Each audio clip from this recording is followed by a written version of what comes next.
ঠাকুরগাঁওয়ে নির্বাচন ভবনে আছেন সহকর্মী কাউসারা চৌধুরী কুমু। সরাসরি যাচ্ছে তার কাছে। কুমু,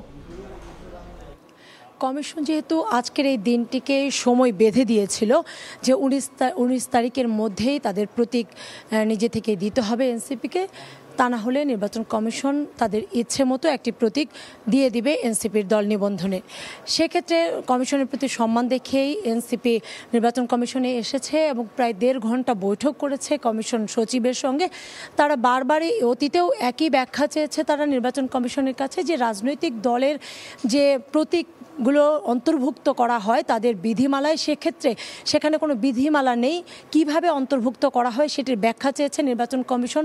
আজকেও সেই ব্যাখ্যা দিতে অপারগতা স্বীকার করেছে, যেটি এনসিপির মুখ থেকে উঠে এসেছে এবং তারা বলছে যে কমিশন আসলে যেহেতু এখানে প্রধান নির্বাচন কমিশনার সহ 4 জন কমিশনার রয়েছেন, আরও তারা বিভিন্ন সেক্টর থেকে এসেছেন, তারা বলছেন যে তারা এক একটি দলের হয়ে কাজ করছেন। নির্বাচন কমিশন যে একটি সাংবিধানিক প্রতিষ্ঠান, স্বাধীন প্রতিষ্ঠান, সেটির কিন্তু এবারও তারা ব্যত্যয় দেখছে, যার কারণে কমিশনের বিরুদ্ধেই কিন্তু অভিযোগ এনসিপির। তারা বলছে যে তারা যদি এভাবে করতে থাকে তাহলে ফেব্রুয়ারিতে যে নির্বাচনের কথা বলা হচ্ছে সেই সুষ্ঠু নির্বাচন দিতেও ব্যর্থ হবে কমিশন, এবং শেষ পর্যন্ত যদি তাদের মন মর্জি মতো এসে তাদের কাজ করে থাকে সেক্ষেত্রে এনসিপি কিন্তু আজকে একটি হুঁশিয়ারি দিয়ে গেছে নির্বাচন কমিশনে এসে যে তাহলে তারা তাদের পদত্যাগের জন্য মাঠে নামবে।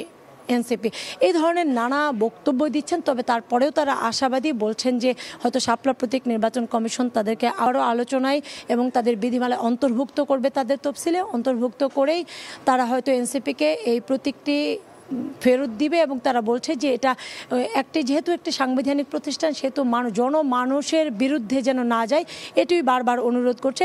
এখন দেখার অপেক্ষা নির্বাচন কমিশন তাদের সিদ্ধান্তটি কি নেই, তাদের সিদ্ধান্ত কি অনড় থাকবেন তাদের সিদ্ধান্তে, নাকি এনসিপির হুঁশিয়ারিতে কিছুটা নরম হয়ে তাদেরকে সেই শাপলা প্রতীক ফেরত দিবেন, একটু সময়ের অপেক্ষা।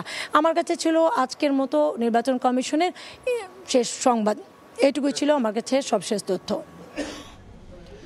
নির্বাচন ভবন থেকে সরাসরি যুক্ত হয়েছিলেন সহকর্মী কাউসারা চৌধুরী কুমু।